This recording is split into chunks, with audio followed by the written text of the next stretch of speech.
Hey, this is Sam from OVERGROUND SOUND. Rose had a great chat with Matt and Oliver from the Pigeon Detectives. Here it is. Hello, this is Rose with OVERGROUND SOUND, and I'm thrilled to be here with Pigeon Detectives. And could you introduce yourselves one by one? Yeah, hello, I'm Matt. Hi, I'm Oliver. And I haven't shaken your hand, Oliver. Hi. Thank you very much for joining us. And one of the things that I'm really interested in is the change in your sound. And what's interested me has been that your sound seems to be progressing quite a lot, and some of the themes are staying constant. Do you think that's right? I think that's a fair assessment, really. I mean, because the thing is, we grew up like listening to the Beatles, and they did 13 albums of songs basically about like boys and girls and things like that. So we're always going to write about things like that. I mean, there's not all the songs are about them things, but most of them are. I think we've never really changed our approach to songwriting. Yeah. It was more the production side in the studio that we looked at in a different way. So yeah, I think the bare basics of the songs have always been done in a similar fashion. It's then later on in the studio, like this time round, we worked with a young guy called Justin Gerrish, and we just give him a free rein to kind of go mad. He brought the songs down to the bare bones and built them back up with using different guitar pedals, synthesizers, and drum sounds that we weren't normally akin to. Is that what you think as well? Yeah. Yeah. I speak for the band, and he also speaks for the band. Something that I noticed in your lyrics, which really, really made me laugh, and I've noticed it a couple of times, is there's a phrase in it, and you say, "I'll allow you to stay." Yeah? Can you remember which songs that comes in? Oh, it's so honestly. Turn Out the Lights, maybe. That's one of them. Yeah, that's one of them. Yeah. What's the other one? I don't know. No, but you can stay if that's it. Yeah, that's it, yeah. Yeah, you can stay if that's what you'd like. Yes. There you go. Yeah. What was the question? Sorry. Yeah, no, but that's quite an unusual phrase, and also it's quite a revealing phrase. I think it just probably rhymed with whatever sentence came previously in the first instance, so I wouldn't read too much into it. No, I think it's because it's kind of trying to get. It's more trying to get a feeling or an emotion across rather than trying to specifically say something, I guess, in the songs. But, so then I guess the choice of words of, like, you're not too interested, I guess, is the point. Well, yeah, song, definitely got that point, yeah. But that was... But more like it's the balls in your court, that's kind of what that song says, like, rather than you're not trying to seduce someone, it's up to you, do what you want. Yeah, because it's interesting, because especially from the girl's point of view, because... on the one hand, it's quite gentlemanly, you see, but on the other hand, it's also it's very revealing about the situation that you're depicting in your lyrics. Mm. And that's quite unusual, though, because... Well, yeah. I'm going to take it as a compliment, so it's thank a you. compliment. Excellent. Yeah, it is, definitely, because it's a very simple phrase, but you're getting a lot across in that. But I think or maybe it's just all good lyrics evoke open to kind of thought and maybe people interpreting them themselves. So, thank you for the compliment on yeah, the lyrics. it is definitely, because it's related to this thing about what you were saying when we opened about talking about girls a lot, really. Yeah, so you just got to find a million different ways to write the same song, basically. Yeah. So I guess just changing like the context of like the details. But they're all essentially just songs about boys and girls. Not necessarily. We're never gender specific in the songs. It could be about boys and boys. No, actually that did occur to me. Yeah, it did. It's never... Yeah. There's quite a lot of songs that don't necessarily contain she or her. It's all just you and I, so it could be boys and boys. Let's not narrow the market on potential sales. Let's not squash any rumours. Well, yeah, there's that too, I know. But that is interesting, though, because I find that interesting against the backdrop of how your music's changed. Because your first album was really kind of punchy, wasn't it? And I don't know if you would be comfortable calling it punky. Yeah, there's definitely an element to that, I guess. I mean, we've always just thought of our songs as pop songs. Have you? But like that's what we always try and write. Is our favourite music is pop music. Yeah. The caption punk pop was pretty prolific during the problem first with album campaign. Every review was like punk pop, I can imagine. punk pop. Yeah. But whatever, it's just pop songs to sing along to. Yeah, okay, so that's, but in a way, that kind of explains the theme, doesn't it? Which I like the theme because it's a warm theme.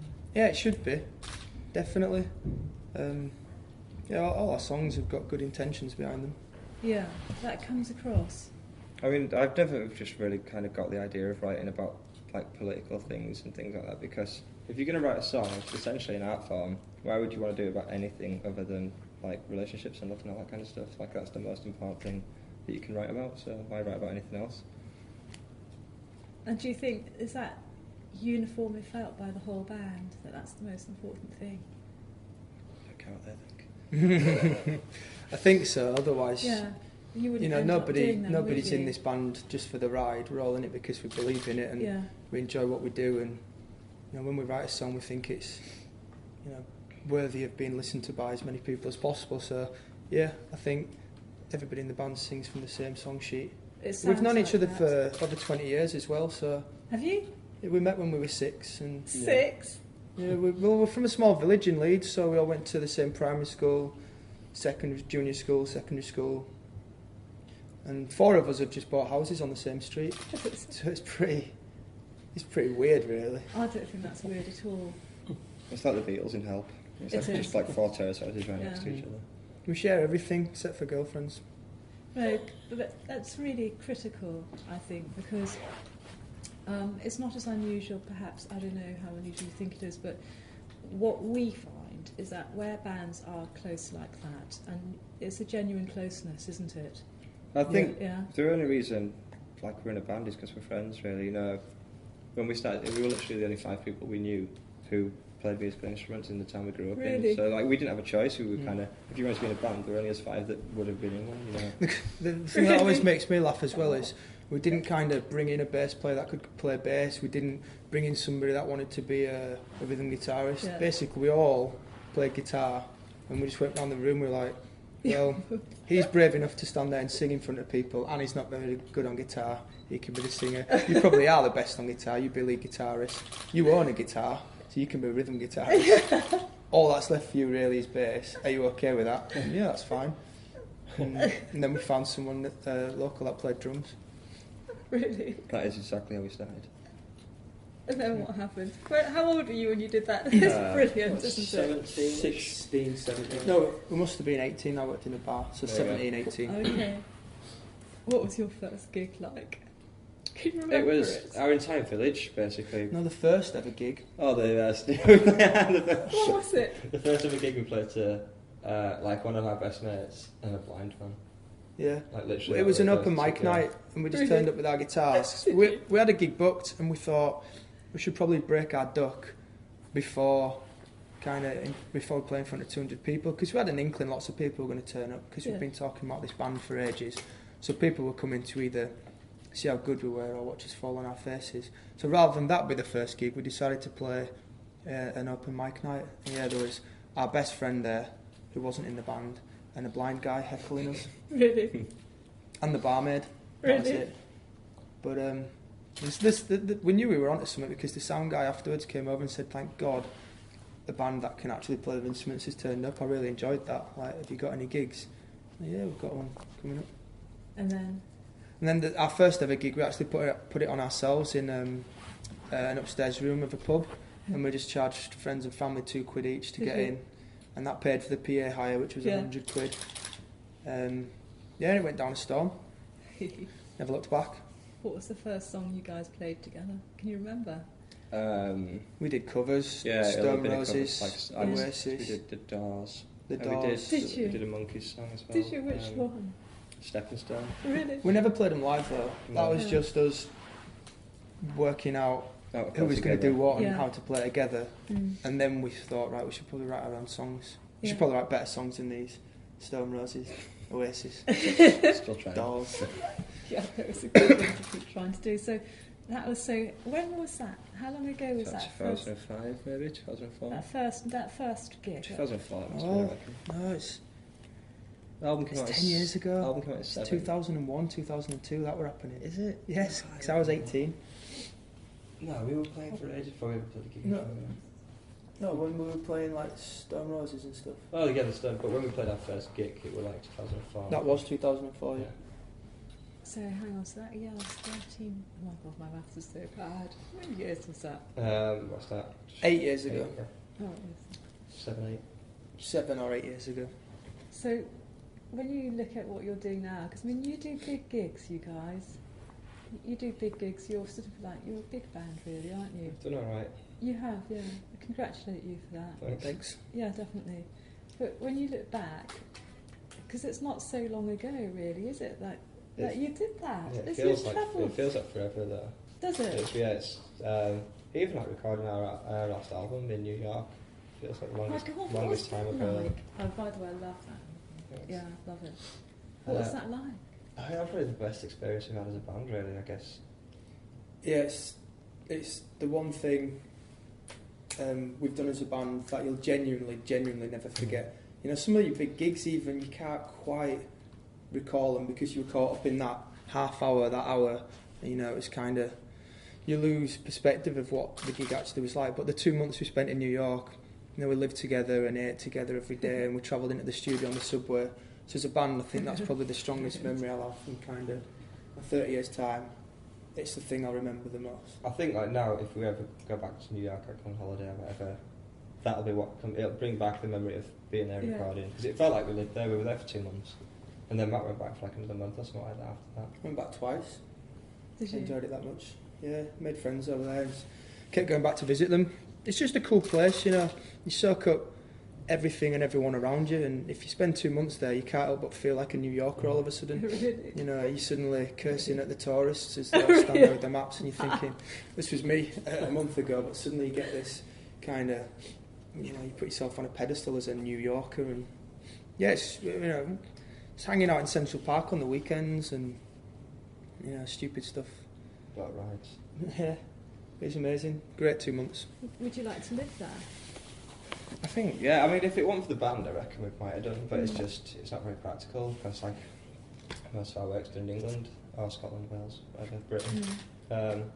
But I think it would just like, it's kind of the place where you think that's where you never get bored, you never see it. I'm sure maybe if you lived there for 5 years, you would tire of it, like it's a hustle bustle place, but I don't know, you never eat the same thing, you never go to the same restaurant ever, because there's just so many, there's little things like that, it's like you can like, we know people that have lived there for years and never go to the same place twice, because you don't need to. No. I'd love to spend more time in New York. Have you guys been to Berlin? We have, we've been a few times. Which did you prefer, Berlin or New York? Yeah, and New York's the best place I've ever been. Yeah, I mean, New York's kind of the Pigeon Detectives Mecca, really. It's where we always kind of aspire to be or go or stay. But we did really enjoy Berlin. Yeah. It's got a real cool vibe to it. And we've The been music scene there's great. Well, we've been there quite a lot, like touring and things, and I think the first time we went, we didn't really get it. Yeah. We didn't like it. It just seems a bit kind of downtrodden and grimy. It but does at first. But then you kind of see past that, and you see the kind of art scene, and like it's a really artistic place. It is, yeah. So and you kind of once you kind of get into that side of it, it's a really cool city. Yeah, I really agree with that. And then when you came out to New York, when you returned to New York, what was the process with the album? Well, I think we had to not listen to it for quite a long time. Really? Yeah, I think we had 2 weeks, maybe 3 weeks away from it. And then our producer, because he needed a rest as well, you know, he'd spent 2 months working on it. And listening all the time. So he had 3 weeks off. He actually went and got married and went on a cruise. You must have made a good impression then. Yeah, exactly. And then we just started the mixing process. He was sending tracks over to us, and we were sending tracks back and comments back. And actually, not that it wasn't going well, but in the end we decided we needed to be there and be a bit more hands-on. So he mixed 5 or 6 tracks, and then we picked 5 that we thought were potential single contenders, and we actually flew back out and mixed them in real time, because with the time difference and emails, he was sending us tracks, and then we were sending comments back, he was making changes. It wasn't very practical, so... No, the lag really takes its toll, doesn't it? Well, it's hard to explain, like, type in what you actually mean when it's like, oh, that guitar don't sound right. So it's easier if you're there and just go, and you can communicate better with sign language, and like you can get hands-on involved and stuff like that if you want. Yeah. So if that was do you think you said that was the best thing you've guys done as a band together? I think it's probably the most enjoyable experience. I mean, like making a record's a great thing to do anyway, but then to make one in New York, in like the height of summer, like with your best friends, like it's not much, you can't really top that. I don't know, but you probably will. We'll try. Do you know, within one of the things obviously that we're interested in, because your themes have stayed constant, which I think means that there's a level of constancy in the band, which is only a good thing, you know? And that's sort of like confirmed by your friendly relations and how close you are. And so your sound has travelled quite a bit already. So, and you're quite young as a band, aren't you? Yeah. Yeah. What do you think is your outlook from your sound for the future? I think sound-wise, who knows? You know, the world's your oyster. You know, you can change, mix it up as much as you want in the studio, and you can mull over an album for 6 months and it come out sounding like some kind of big techno acid mix type thing. I think we have a definitive way we sound. Like whenever we write a song, it generally kind of sounds somewhere like kind of roughly around the second record, I guess. But then we have to, you know, we don't want to repeat ourselves. So like right now, let's not do what comes instinctively. Yeah. Let's try do something different. Okay. But never do something that you don't want to do. You know, like we never put, like there's certain bands that like just completely change the sound into like a synthesizer type sound. It's like, it's not that we're against synthesizers, but it should be more to enhance your sound rather than just completely change it. And like we wouldn't want to do that. We wouldn't want to just go on stage and all play keyboards. Yeah. So you kind of always have to you have to live with the music you make forever. Yeah. Also, you have to perform it. You know, we're a live rock and roll band that plug in our guitars and turn the amps up pretty loud. So there's, you know, we're never going to deviate from that too much. But like I said, at the same time, it's really important for us not to repeat ourselves. So I get the impression that your band is quite a big soul as a band. Hopefully. In that you've got hopefully we've got some soul left. Confusion. I think, I don't know, yeah, we're kind of, I don't think any of us would want to do it without any of the other ones. You know, like it's like, we're like one thing rather than being 5 people, like one person almost. You know, it truly is like a band. Yeah. It's not like a solo artist and 4 session musicians. Or anything. You wouldn't replace anyone, would you? I think if somebody quit, you'd need to know the reasons, you'd want to talk them round, and if they were adamant on doing it, I think it'd signal the death of the band. That's you could replace, you know, like, you could, like, I don't mean, you could, I'm sure like that most people could be replaced in our band by another musician who's equally as good on the instrument, but it wouldn't be the same thing. Yeah.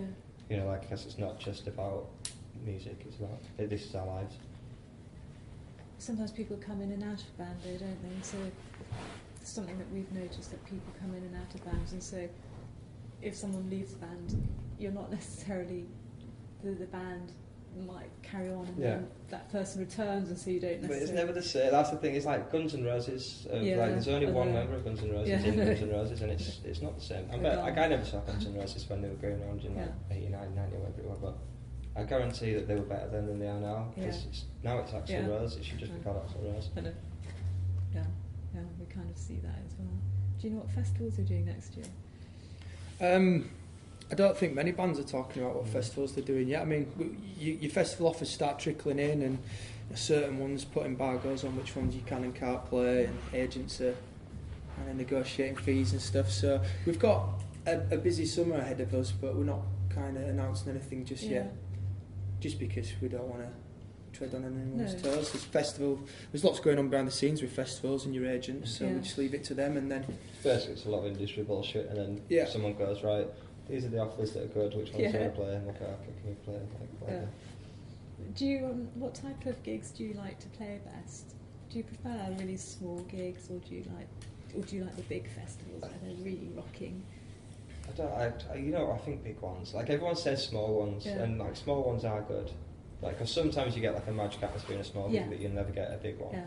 But like from a fan point of view, small gigs are better. But when you're stood on that stage, there's nothing better than 50,000 people like clapping, or like chanting songs or whatever like that. You know, I don't care. Whoever says they prefer to play small gigs are just lying.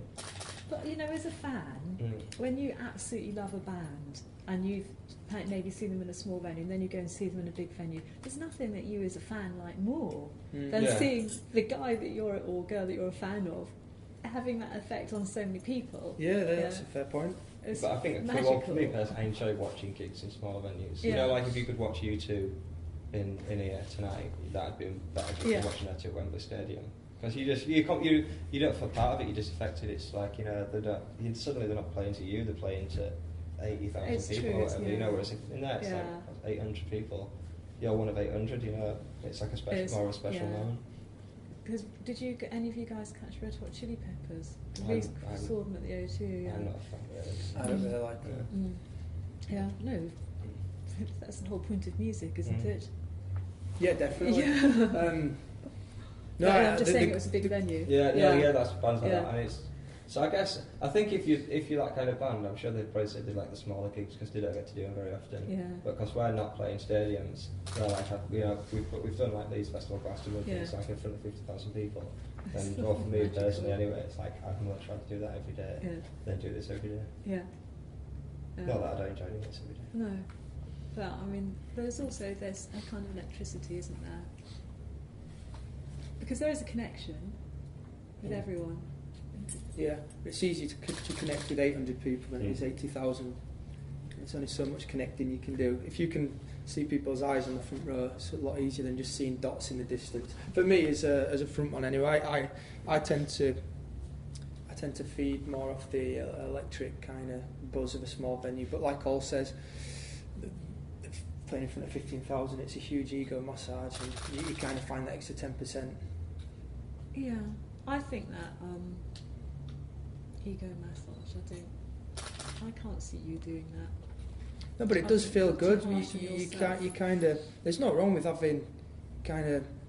It's not having your ego massaged. It's maybe I worded it wrong, but there's no better than kind of sitting in the dressing room after and saying, "For fuck's sake, we definitely just played in front of 15,000." Yeah, it's quite a surreal moment. Yeah, exactly. Wow. It's quite a surreal moment, like when we play festivals in front of like thousands and thousands of people, when they're singing songs that we wrote like in my bedroom back at us, and just like it's just weird. You never get used to it. Never ever get used to it. Hearing people singing songs back. Is that emotional? I don't know. It's just, because the entire process playing a gig's emotional, really. So. Is it? I don't know if it because it's. I don't know. Of course, it has to be emotional in a way because you're putting yourself on stage. You're open for criticism as much as you are for praise, and you know you want to do well. You want to give people the money's worth. You want to deliver the songs in the best possible way.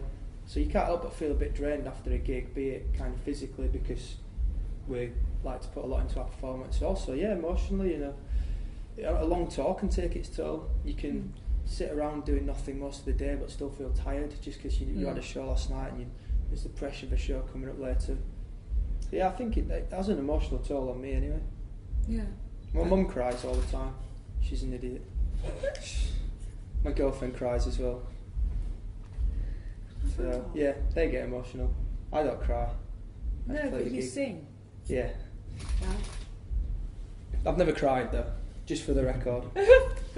No, but that's so important. It's so critical.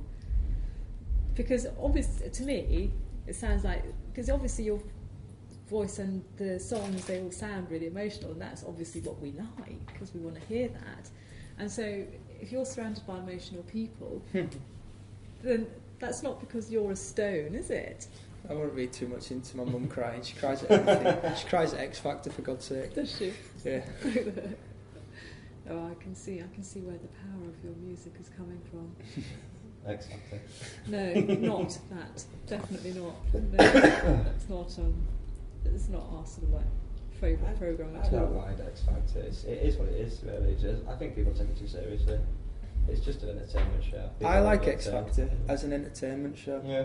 I mean, my girlfriend's watching it. No one's going on there pretending I'll to watch be it and be entertained, but I'm not judging them on the talent. No, yeah. I'm judging them on the spectacle of being entertained. I don't think.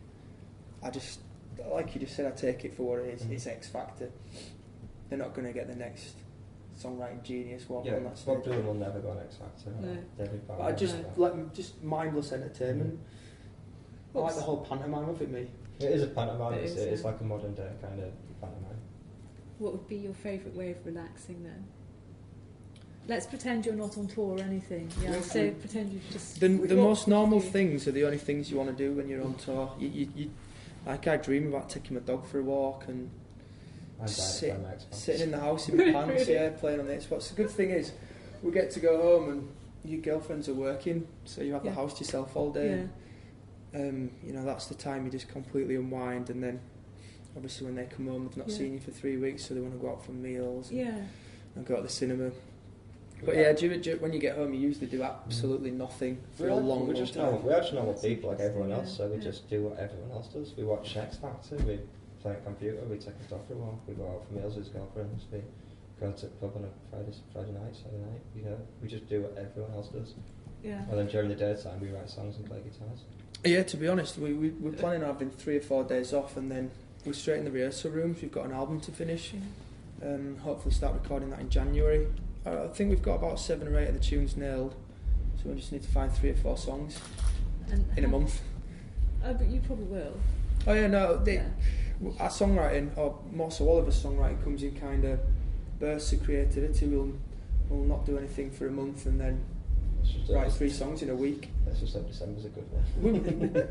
Working under a bit of pressure as well always helps with our band. If we've got a deadline, we'll work to it. If someone gives us 10 years to write an album, You'll take 10 years. So it's good to have deadlines, and we've got a studio booked. We know when we want to release the album, and we know what tours we want to plan around it. So we're really focused at the minute of getting this tour done, polishing off the songs, getting it recorded in January.